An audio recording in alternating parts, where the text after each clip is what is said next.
नमस्कार. मी शेखर करमरकर आणि आपण पाहत आहात चला चरूया. मित्रांनो, आजच्या भागात आपण पाहणार आहोत की आपण जे बाजारात खाद्यपदार्थ विकत घेतो, विविध प्रकारचे अन्न विकत घेतो, तर त्यात आपली बऱ्याच वेळा फसवणूक होत असते. म्हणजे उदाहरणार्थ आपण जे पॅकेजिंग बघतो, त्या पॅकेजिंगवरती जी माहिती असते, ती बऱ्याच वेळा मिसलीडिंग किंवा आपल्याला धोका देणारी असते. तर आज आपण बघूयात की हे धोके कसे ओळखायचे, ही फसगत कशी ओळखायची आणि ह्याच्यापासून आपण कसं शिकायचं, की एखाद्या पदार्थांमध्ये काय वस्तू आहेत, काय इन्ग्रेडियंट्स आहेत आणि ती वस्तू चांगली आहे का नाही आहे. तर ह्याचं पहिलं उदाहरण असं आहे, की बऱ्याच पॅकेजिंगवरती न्यू किंवा इम्प्रूव्ड म्हणजे काहीतरी नवीन आहे किंवा काहीतरी आम्ही सुधारित आवृत्ती आणलेली आहे, असं बऱ्याच वेळा लिहिलेलं असतं. परंतु ह्यात आपण असं बघतो, की एखादी कंपनी एखादा प्रॉडक्ट ही 10 वर्ष, 20 वर्षापासून विकते.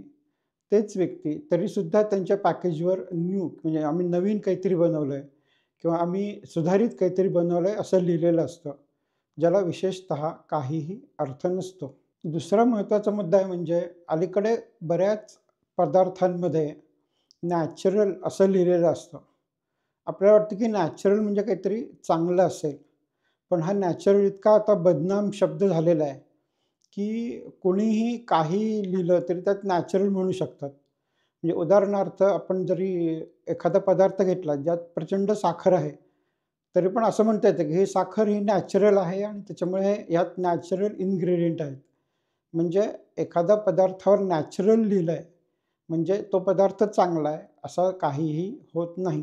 नंतर काही-काही शब्द वापरले जातात, म्हणजे सायंटिफिकली प्रूव्हन म्हणजे आम्ही काहीतरी शोध लावलाय किंवा काहीतरी संशोधन केलंय आणि त्याच्यामधून असं सिद्ध झालंय की हा पदार्थ चांगला आहे, वगैरे, वगैरे असे बरेच दावे त्या पदार्थांवरती केलेले असतात. त्याच्यामुळे ह्याच्याकडे विशेष लक्ष न देता त्या पदार्थात काय घातलंय, किती घातलंय आणि ह्याच्यावरूनच आपण तो ठरवायचं असतं, की हा पदार्थ चांगला आहे की नाही आहे.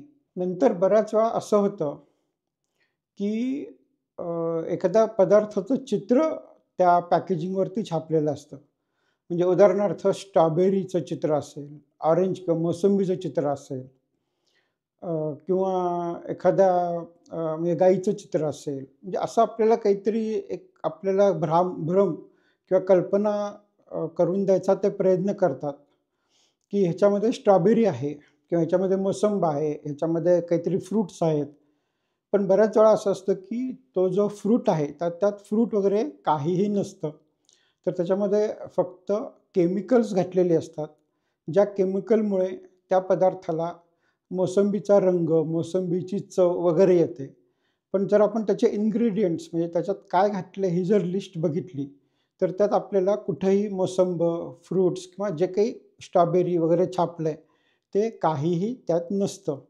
त्याच्यामुळे जे काही छापलंय किंवा कशाची चित्र छापली आहेत, ह्याच्याकडे विशेष लक्ष द्यायचं कारण नाही. नंतर असाही प्रकार असतो, की पदार्थांवरती हार्ट म्हणजे हृदयाचं चित्र, लिव्हरचं चित्र, हाडांचं चित्र आणि असा दावा केला जातो, की अमुक-अमुक पदार्थ हा तुमच्या हाडांसाठी चांगला आहे, तुमच्या लिव्हरसाठी चांगला आहे, तुमच्या मेंदूसाठी चांगला आहे, वगैरे, वगैरे. तर ॲक्चुअली ह्याच्यात पण तसा काहीही अर्थ नसतो. म्हणजे हाडाचं चित्र काढलंय म्हणजे ते पदार्थ खाऊन आपली हाडं बळकट होतील, असा आपला भ्रम व्हायची शक्यता असते. त्याच्यामुळं ह्या चित्रांकडे, या गोष्टींकडे सुद्धा लक्ष द्यायचं नाही. नंतर असं बऱ्याच वेळा छापलेलं असतं, की rich in calcium, rich in iron म्हणजे ह्या पदार्थामध्ये अमुक-अमुक घटक खूप प्रमाणात आहे किंवा रिच इन व्हिटॅमिन्स. पण गंमत अशी असते, की जेव्हा ती कंपनी रिच इन कॅल्शियम किंवा रिच इन व्हिटॅमिन्स असं लिहिलेलं असतं, तेव्हा ॲक्चुअली बऱ्याच वेळा असं असतं, की त्याच्यामधलं जी खूप प्रमाणात साखर आहे, जी आपल्या शरीराला हानिकारक आहे, ती त्याच्याबद्दल काहीही उल्लेख नसतो. म्हणजे एक गोष्ट काहीतरी प्रॉमिनंट आहे म्हणून छापायचं. म्हणजे समजा ह्यात काय 3 ग्रॅम प्रोटीन आहे किंवा 10 मिलीग्रॅम कॅल्शियम आहे वगैरे, वगैरे. पण त्याच्यात मीठ किती आहे, त्यात साखर किती आहे, त्यात फॅट किती आहे, बाकीचे कंटेंट्स काय आहेत, ह्याच्याबद्दल काहीही उल्लेख करायचा नाही. म्हणजे हे थोडंसं डिसेप्टिव्ह म्हणजे फसगत केल्यासारखं होतं. म्हणजे आपल्याला वाटतं की चला छान-छान ह्याच्यात आपण एवढं-एवढं प्रोटीन मिळणार आहे. पण ॲक्चुअली जर आपण तो पदार्थ बघितला तर त्याच्यात टनावारी साखर असते किंवा टनावारी फॅट असतं आणि तो पदार्थ आपल्या शरीराला हानिकारक असतो. त्याच्यामुळे एखाद्या पदार्थावरती असं काही छापलं असेल, की रिच इन समथिंग म्हणजे ह्याच्यात अमुक-अमुक भरपूर घातलंय, तर त्याच्याकडं विशेष लक्ष देऊ नका आणि त्यात ॲक्चुअली काय घातलंय ते बघा. नंतर त्यात ह्याच्या उलटा एक प्रकार आढळतो. तो म्हणजे अमुक-अमुक फ्री म्हणजे ग्लुटेन फ्री, डेअरी फ्री म्हणजे ह्याच्यामध्ये ग्लुटेन नाही आहे, ह्याच्यामध्ये डेअरी किंवा दुधाचा काही नाही आहे किंवा ह्याच्यात लॅक्टोज नाही आहे वगैरे, वगैरे असं लिहिलेलं असतं. आता ज्या लोकांना अमुक-अमुक पदार्थ चालत नाही, म्हणजे समजा एखाद्याला ग्लुटेन चालत नाही आहे. ग्लुटेन म्हणजे गव्हामधला एक पदार्थ असतो, चिकट पदार्थ. तो त्याची काही-काही जणांना ॲलर्जी असते. तर असं लिहितात, की ग्लुटेन फ्री म्हणजे आपल्याला वाटतं, की वाह! वाह! चला मला ग्लुटेनची ॲलर्जी आहे आणि मला हा पदार्थ चालू शकतो. पण बऱ्याच वेळा असं असतं, की त्या पदार्थांमध्ये साखर खूप आहे किंवा बाकीचे पदार्थ खूप आहेत, जे आपल्या शरीराला हानिकारक आहेत, असे असू शकतात. तर अमुक-अमुक फ्री आहे म्हणून लगेच त्याच्यावरती उडी मारायची गरज नाही किंवा लगेच ते घ्यायची गरज नाही. काही-काही वेळा तर इतका आचरटपणा चाललेला असतो, की एका पाण्याच्या बाटलीवरती ग्लुटेन फ्री असं लिहिलेलं होतं. आता तुम्ही पाणी कुठेही घेतलं म्हणजे नळाचं घेतलं, समुद्राचं घेतलं, नदीचं घेतलं तरी त्यात ग्लुटेन नसतंच. कारण पाण्यात ग्लुटेन यायची शक्यताच नाही, म्हणजे कुठूनही येऊ शकत नाही. त्याच्यामुळे हा अशा प्रकारचा आचरटपणा किंवा अशा प्रकारचं फसवणूक ही बऱ्याच वेळा चाललेली असते. नंतर आता कंपन्यांना असं कळलंय, की लोकांना साखर नको असते किंवा खूप मीठ नको असतं. म्हणून मग ते जाहिरात करताना कसं करतात, की contains only 10 gram of sugar म्हणजे ह्यात फक्त 10 ग्रॅम साखर आहे किंवा ह्यात फक्त एक काय 10 मिलीग्रॅम मीठ आहे वगैरे, वगैरे. म्हणजे आमच्या पदार्थांमध्ये हानिकारक पदार्थ कमी आहेत, असं एक दाखवायचा त्यांचा एक प्रयत्न असतो आणि त्या निमित्ताने ते पदार्थ खपवण्याचा प्रयत्न असतो. पण ह्याकडे आपण विशेष लक्ष द्यायचं नाही. म्हणजे एखादी कंपनी म्हटली, की आमच्या पदार्थात की शुगर खूप कमी आहे, म्हणजे low sugar, low calories, low अमुक, लो तमुक किंवा उलटे असतं कधी-कधी, की हाय अमुक, हाय तमुक. तर कसं असतं, की हे लेस, हाय, मोर वगैरे हे शब्द तसे निरर्थक असतात, की तुम्ही कशाशी कंपेअर करताय? नंतर तुम्ही पूर्ण पदार्थातलं कंटेंट सांगताय का सर्व्हिंग साइजमधला कंटेंट सांगताय? म्हणजे उदाहरणार्थ आपण बिस्किट पुडा घेतला, तर पूर्ण बिस्किट पुड्यामध्ये अमुक-अमुक ग्रॅम साखर आहे का सर्व्हिंग साइज म्हणजे आपण एका वेळेस समजा 4 बिस्किटं खातो, तर त्या 4 बिस्किटातनं आपल्याला किती साखर मिळते हे आहे. म्हणजे ह्याचा काहीच उल्लेख नसतो. त्याच्यामुळे हे थोडंसं गणित करायला लागतं आपल्याला मागे बघून, की ह्याच्यात ॲक्चुअल घटक किती आहेत आणि ते आपल्या शरीराला चांगले आहेत का नाही आहेत. त्याच्यामुळे अमुक एक जास्त आहे, अमुक एक कमी आहे वगैरे सुद्धा दावे खूप वेळा फसवे असतात आणि त्याच्याकडे लक्ष द्यायचं काहीही कारण नाही. नंतर ह्याच्यात एक सगळ्यात मोठा प्रकार अलीकडे खूप झाला आहे, की त्यात असे दावे केले जातात, की हा पदार्थ खाल्ल्यामुळे तुमच्या मुलांची उंची वाढेल, तुमच्या मुलांची स्मरणशक्ती वाढेल, तुमच्या मुलांची बुद्धी वाढेल. म्हणजे असं काहीतरी दावे केले जातात, की ज्याला काहीही बेस नाहीये. आता उदाहरणार्थ आपण असं म्हटलं, की अमुक-अमुक पदार्थ खाऊन मुलांची स्मरणशक्ती वाढेल, असं त्यात लिहिलेलं आहे. तर स्मरणशक्ती म्हणजे काय? तर ह्याचं काहीच डेफिनिशन नाही आहे ना, म्हणजे असं काहीच ठरवलेलं नाही आहे कोणी, की स्मरणशक्ती कशाला म्हणायचं? ती वाढली किंवा कमी झाली हे कसं ठरवायचं? तर असं काही ज्याला बेस नाही आहे किंवा जे आपल्याला धरता येत नाही, पकडता येत नाही किंवा प्रूव्ह करता येत नाही, तर अशा प्रकारचे हे सगळे दावे केले जातात.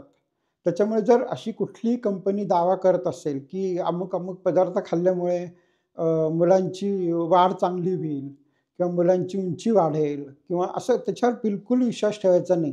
कारण हे सगळा जाहिरातीचा प्रकार असतो. हा सगळा फसगतीचा प्रकार असतो आणि आपल्याला त्यात अडकायचं नाही आहे.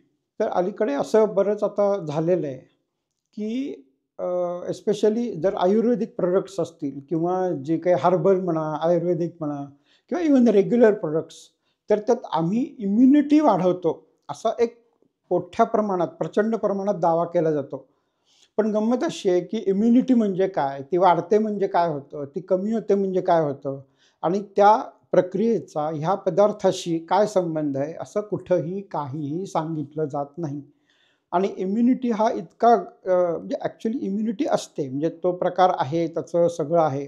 पण लोकांना त्याचं काहीही कळत नाही, समजत नाही किंवा ते जाणवत नाही. तर ही इम्युनिटी म्हणजे की कुणीही उठावं, काहीही बाजारात आणावं आणि ह्यानी इम्युनिटी वाढते असं म्हणावं, असा सगळा प्रकार चाललेला आहे. म्हणजे जसं नॅचरल हा एक निरर्थक शब्द झाला आहे, तसाच इम्युनिटी हा शब्द सुद्धा एक निरर्थक शब्द झालेला आहे. त्याच्यामुळे ह्या शब्दांकडे लक्ष द्यायचं नाही. तर मी आत्तापर्यंत तुम्हाला जे काही बरेचसे प्रकार सांगितले, तर हे सगळे कसे आहेत, की इल्युजन म्हणजे एक प्रकारचा भास आपल्याला केला जातो, की अमुक-अमुक पदार्थ चांगला आहे. त्याच्यामध्ये काहीतरी चांगल्या गोष्टी घातल्या आहेत किंवा वाईट गोष्टी कमी घातल्या आहेत आणि त्याच्यामुळे आपल्याला असं वाटतं, की चला हा आता घेऊया आपण, हे मार्केटमध्ये छान आहे. पण असं करू नका. तर त्याच्यात बेसिकली काय करायचं, की आपण एखादा पदार्थ घेतला, तर त्याच्या पुढे काय लिहिलंय, फ्रंटला काय लिहिलंय ते बघायचं नाही. फक्त बघायचं मागे डायरेक्ट. त्यात 2 प्रकार असतात. एक असतं इन्ग्रेडियंट म्हणजे त्यात काय घातलंय आणि दुसरं असतं न्यूट्रिशनल इन्फॉर्मेशन म्हणजे जे काही घातलंय ते किती प्रमाणात घातलंय. त्याच्यावरनं आपल्याला कळतं, की हा पदार्थ चांगला आहे की वाईट आहे. आणि फक्त एवढंच बघायचंय. पुढं काय लिहिलंय ते बघायचं नाही. जर तुम्ही हे करायला शिकलात, तर तुम्ही एखादा पदार्थ चांगला आहे का नाही हे तुम्हाला कळायचं प्रमाण वाढेल आणि तुम्ही ॲक्चुअली खरं चांगलं जे आहे ते खायला शिकाल. जर तुम्हाला काय वाटतं ह्याच्या कॉमेंट बॉक्समध्ये जरूर लिहा. लाईक करा, शेअर करा, सबस्क्राईब करा आणि बघत राहा. धन्यवाद.